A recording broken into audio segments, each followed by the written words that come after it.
Dinamično kinesko tržište i kontinuirani ekonomski rast trebalo bi da se odraze na međunarodni monetarni i finansijski sistem, smatra Andreas Dombert, bivši član odbora Nemačke centralne banke Deutsche Bundesbank.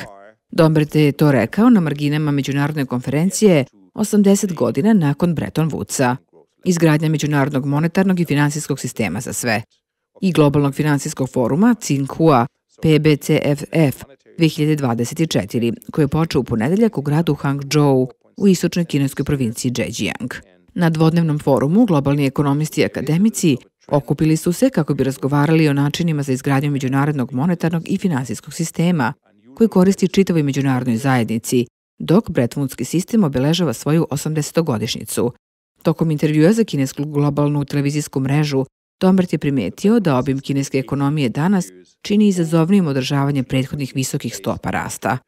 Kineska ekonomija je sada na mnogo drugačijem nivou nego što je bila kada sam preuzeo dužnost 2010. godine, što znači da što ste veći, to je teže održati isti nivo rasta.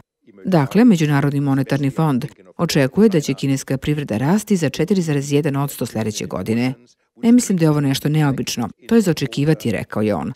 Brettonwudski sistem, koji je nastao 1944. godine, ne odražava rastući značaj Kine i njen doprinos globalnoj ekonomiji, smatra Dombert.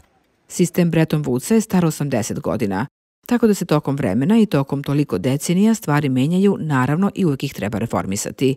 Dinamična tržišta u razvoju, posebno mislim na Kinu i Indiju, su zaista dobili na značaju, što se mora odraziti na njihovu kvotu u Međunarodnom monetarnom fondu, rekao je on. Dok je kineski ekonomski rast ublažen u odnosu na svoje prethodne visoke nivoe, on i dalje nadmašuje globalni prosek, primetio je Dombert. Kina i dalje raste, i to većim tempom od globalne ekonomije koja raste oko 3,2%, tako da je čak i rast od 4,6% ove godine iznad globalnog proseka, rekao je Dombert.